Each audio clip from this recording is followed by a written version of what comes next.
thinking about moving to Atlanta, Georgia, but before you do, you're wondering like what's going on with the real estate market, and that's exactly what we're going to cover in this video. I don't know about you, Hutch, but I'm not a big fan of just like market data. So we're going to give you the data, but more importantly, we're going to give you the insights and the context of how that practically applies, not just to greater Atlanta, but maybe some of the individual suburbs, because let's face it, you're not really moving to Atlanta. You're either moving to Alpharetta or Marietta or Roswell or someplace like that. So I want to give you some local context to that, and we're going to get after it right now.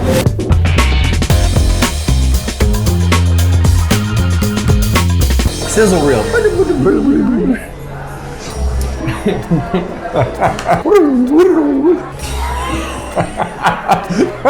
movie here. We have not been drinking. No, this is coffee. Hey, if this is your first time to the channel and you want to know everything there is to know about eating, sleeping, working, playing, buying, selling, investing in Atlanta, well, subscribe below and ring the bell for notifications so you know when we release new content and can stay up to date on the market. My name's Denny. This is Hutch. We're missing our third partner, Mr. Jeff. The third wheel. It will be nearly as funny. We won't have someone to make fun of, but we'll do our best to keep you entertained. We get calls each and every day from people just like you looking to make the move to Atlanta. We absolutely love it. So whether it's next week, next year, or anytime in between, call, text, email, schedule a Zoom. Happy to help you make a smooth move. So let's dive right in. You ready? Let's do it. Yep. Let's do it.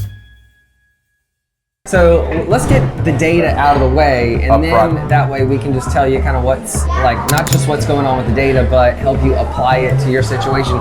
So in my opinion, the tale of two properties. If the price, location, and condition are all good, you're still gonna have tons of offers, heavy leverage towards the seller, so very much a seller's market, tons of offers in a competitive situation. If the price, the location, the condition is not in order, well then the property is gonna sit. And so that hasn't changed, but if we take all of it, we're gonna look at greater Atlanta, Cobb County, Forsyth County, Alpharetta specifically. If you're not familiar with Atlanta, greater Atlanta would be the city of Atlanta and everything around it, like 6 million, 7 million people. But Forsyth County is North Atlanta. That would be Cumming, Dawsonville, Dahlonega, that area. Cobb County would probably be like Marietta.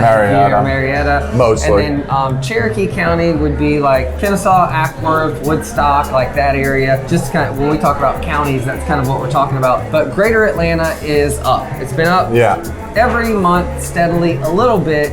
Going back to January, greater Atlanta was at $375,000 for a home, and now it's at $422,240. Yeah. So up. But that is a seasonal kind of movement. And then Alpharetta, on contrast, was at $502 back in January, and it is now $750.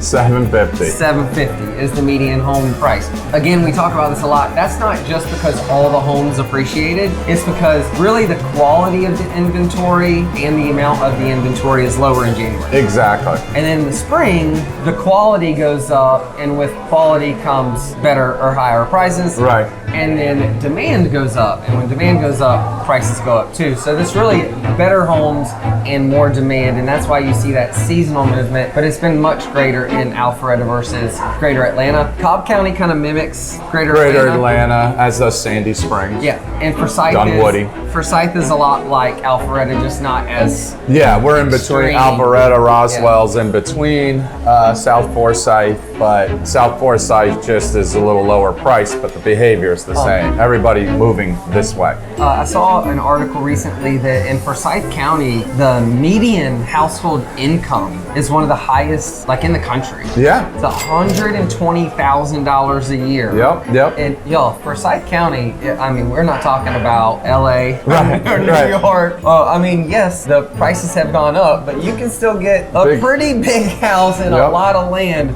for $500,000 to $1 million. Now you take that to New York or LA, you're gonna get a condo. A shack. So it's like a Playmobil house. So $120,000 for household income is a lot of money for the value. Yeah. So it's still very valuable, but Forsyth County has been growing a lot for a long time, and it seems to be accelerating. Yeah, income's definitely, you have people with the income that used to, be able to come to Alpharetta. People get to Alpharetta, love it, and they stay, right? We've said it before, Alpharetta is a very resort-like environment. So people come and they stay, right? And then you have the situation now where the interest rates hockey sticked, right? So that has homeowners in a place like Alpharetta kind of staying in place, right? Because if I move up that higher rate, I'm going to get the same house. So why make a lateral move? I'll just stay in Alpharetta. They only plan to move within Alpharetta. So then these great areas just north of Alpharetta, like South Forsyth, are getting a lot of attention. It's the same people. It's the same quality of people, same education levels, the same household income levels. If you're looking around Atlanta and you've heard Johns Creek or Suwanee or Duluth or Woodstock, they all just want to be in Alpharetta. You know what I mean? Right. Those areas are booming because it's like if Alpharetta was a bullseye in the middle, the rings around it get a little bit more affordable. Right. And so those areas are picking up because affordability in Alpharetta is down, but it is the place to be. Speaking of places, we are here at TVV, which is a great bread bakery. It's really more like coffee shop, breakfast place. Yeah. They're now doing dinner and wine too. I guess people can't get enough of this. No. I mean, it's a great little English bakery type place. Us. Yeah, we come there a lot. So we'll get back to the conversation. New listings. This is a story. They are up seasonally. Yeah. But not up enough. No. And again, that hockey stick effect of interest rates last year, they spike up. So if you're a homeowner, pretty much anywhere in the country right now, and you've got a 3% mortgage, and for you to move, you are looking at a 7% mortgage. If you move, you're not moving up, right? You're just moving laterally, if you need to. So why not stay in place? If you're going to make a bunch of money on the house that you're selling, and then you're going to turn around and buy another house that has a higher rate, that's going to really eat into your purchase price, your purchase power. And so what we're seeing a lot of is a reluctance for people to list. Yeah, so listing volume is down. So 3.5%, that's 325-ish per 100,000 that you borrow. At 7, you're looking at 665-ish per 100,000. It's more than double, right? It's more than double. Now, if you're relocating across the country because you have to, right? Then we're seeing most of our clients. We've got clients coming from Sweden, from Naples, from Colorado, from Connecticut, from all over the country. And what we're seeing is most of them have a ton of equity in their home. And so they're just plowing that back into the new purchase because then it's minimizing the purchase price. And the impact of interest rates, right? So I'm limiting that by plowing equity back into the house. Yeah, if you're someone who bought a house for $200,000 or $300,000, you're selling it now for $500,000 or $800,000, and you've got hundreds of thousands, and you're putting that down on a more expensive, but putting it down on the property, you're still back at a reasonable or manageable interest rate, or payment, which you can refinance if the rates go down. When the rates come down eventually. What do rates look like they're doing right this second? So right now we still have that environment where, a week and a half ago, right? The jobs report came out, more jobs created than expected, right? And job creation, while the default is that's a positive thing, it also is an inflationary thing, right? So rates are meant to hold inflation in check. More people employed, earning income, spending that income means more inflation. Here's what's perplexing. Could mean more inflation. Here's what's perplexing to me. Everyone seems like the Fed, all this data comes out and it says that it's positive. Yeah. My question to you would be, if you're watching this, is that reflected in your personal situation or in your outlook? Like, does your job, your income, your finances, your business, your life, your lifestyle, does it feel like everything's okay? I'd love to know, comments below, like, what's your outlook? Do you think the economy is perfectly fine and it's solid, non-stable ground? Do you think that prices are gonna go up? Do you think prices are gonna go down? Do you think interest rates are gonna go up? Do you think interest rates are gonna go down? Do you think the stock market's gonna go up or gonna go down or bounce sideways? Like, I would love to say that we know everything. we wouldn't be doing this video. My name would be Elon Musk. You know Right, what I mean? exactly. Don't Wouldn't think be he sitting in knows a coffee everything, shop but, doing videos. We'd have that kind of money so what we're trying to do is just give you a professional opinion. Right, You know what I mean? I would love to say that I knew exactly what everything was going to happen all the time. We don't. But I do know this, home sales, like homes for sale, down. Down. Inventory's limited, which means what's going to happen? Because when inventory's low, less people list their house, inventory is getting worse. Lower, not And so higher. prices get higher. So that's what's happening here. I know if you look at national news, if you look at Austin, Texas, prices are off 10, 20%. Right. They bubbled up a lot more than we did. Right. If you look at Phoenix, Arizona, prices down 10, 20%. They bubbled up a lot more than we did. You look at the West Coast, California, they've been in free fall for a while because people are leaving, and now that's just accelerating. We're not seeing that here. No. From a pricing perspective. The biggest difference was, and we've talked about this a couple of videos ago, is whatever the national home price mean is doing, right? Whatever national home prices are doing, Atlanta tends to accelerate past that because we're a growth market, but not astronomically. Yeah, not if as you much. look at your Dallases and San Diego's, there's a spike, right? If this is the mean, there's this huge spike, and so they have more to give back in a pullback. We give back less in a pullback because we don't go over the mean by as much. We were And just you looking. can see that if you look on any kind of a chart. Like not real estate prices, real estate prices or stock market or the tulip bubble. Anything that you look at. The tulips. If you see a rapid spike up, you will see a more dramatic Drop off. And so if the whole country went up, but Austin went like this, when the whole country comes down a little bit, Austin goes down like this. Exactly. And it's always irrational. When people get too excited and pay too much, then they get too scared and they sell too much. Yep. It has nothing to do with fundamentals. It's feelings and emotions. So Atlanta does ebb and flow, just like every other market. But Atlanta's very rational for some reason. But what I do like about Atlanta market is it's very stable. It doesn't get too far up and it never goes too far People don't down. get too emotional here. We don't get too excited and we don't get too sad. Well, I think one of the things that has helped in Atlanta through this whole COVID insanity and the bubble afterwards and all the stuff that's been going on is that even as the market gets soft, even as rates have gone up, even as prices should be kind of stabilizing, what hasn't changed is that with remote work and job portability, people are coming here. So like they're leaving LA, they're coming here. Yeah. And so it has kind of insulated us a little bit from the pullback too. It really has. If you look at Atlanta, we had a very shallow pullback during the rate increases last year. And while other markets are still down, we're actually looking at being up right now. Like as of May, we were up above those highs set at the very end of COVID last year. When magically they declared COVID's over, it doesn't exist anymore. All of a sudden we picked a magical date and we start raising rates, right? Because now we don't have to stimulate the economy anymore. But the bottom line is this, that's what caused prices to come back. That's over.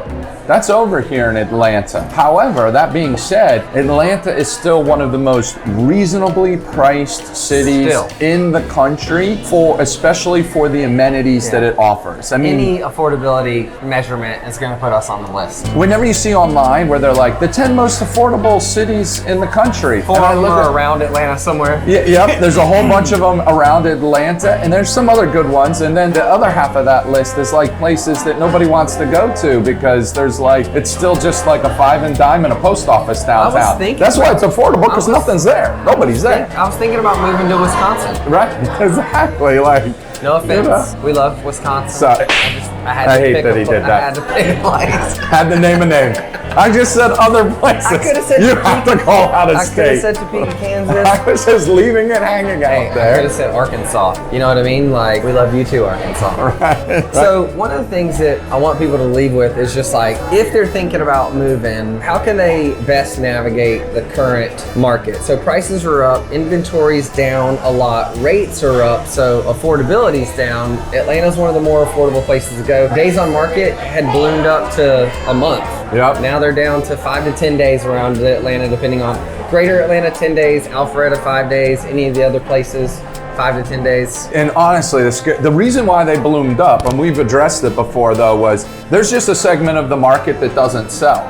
Well, those are selling again now. Those are moving again, which has brought down the overall, like here in Alpharetta, for example, houses on the market over 21 days, there's like 5 of them in all of Alpharetta right now. I know because I'm looking for a client, right? And one of them literally has a giant retaining wall within 10 feet of the backyard. When I say giant, I mean it's a 2-story retaining wall. So even if you're in the master bedroom, you look out at the top of a retaining wall into what's supposed to be your backyard. That's a compromised lot. It's just on our last listing. it's a compromised lot. It's not going to sell unless they come down significantly on the price. That has worked its way through the market. I mean, practical advice right now around here would be along the lines of understanding your risk factors. If you're a renter, for example, it's a no-brainer, right? You're just paying somebody else's mortgage. You got to get out. Yeah. You got to buy. People, I always think it's funny when people talk about renting because rates are up and prices are up. When you rent, you pay for the home, you pay for the interest rate that the owner has. Yep. You pay for all the maintenance, taxes, insurance. You pay for all the same things that an owner plus profit. Yep. I had somebody telling me just the other day, well, because my owner owned the home, I've been renting this home for 2 years, so they have a lower interest rate. And I said, what do you think that has to do with your rent? He's like, well, then his mortgage is lower, so he'll charge me less in rent.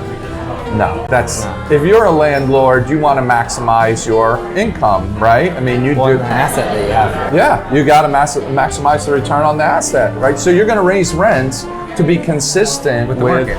Yeah, and what a mortgage would be on a similar home, right? So if they had a similar home, I'm going to charge you the rent that, is equivalent to a mortgage, sometimes more, because I'm taking care of everything. So if you're renting, no brainer, stop doing that. You say markets 100% interest. 100% interest. You say interest rates are high. But the market's going to crash.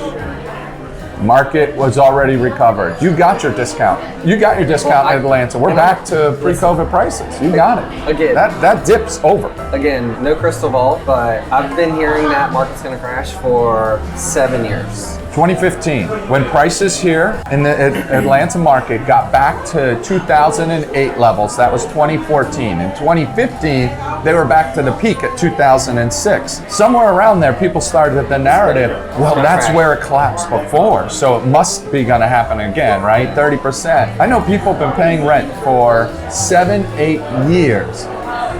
Waiting. Their rent's gone from $25,000 to about $35,000 now. So they throw away $25,000 to $35,000 a year for 7-8 years waiting for the collapse. Well, we bought a house last year and we did that eyes wide open, knowing that we were going to stay for 20 years. We're raising our family there. Prices can go up or down. It won't matter to me as long as I can stay in the house and pay for it. Really, that's the way I think you should look at it if you're looking at buying right now. It's like, okay, if you're going to be in and out in 12 months, don't buy. Like, go sign a lease. Yeah. But if you're moving somewhere to live, to stay, to work, to play, to enjoy your life, and you're going to be there 5-7 years, then it's really about finding the place that you want to live, not trying to time the market. Exactly. 5 years is over $150,000 in rent down the tube. You leave with no equity, right? We are in one of those markets where a decision not to buy for somebody renting is you're giving up all the equity growth. Meanwhile, you're paying all of that rent. I mean, it's a no-brainer, but it's the risk of the future. Oh, by the way, if we have inflation, where's inflation money go? Hard assets? Yeah.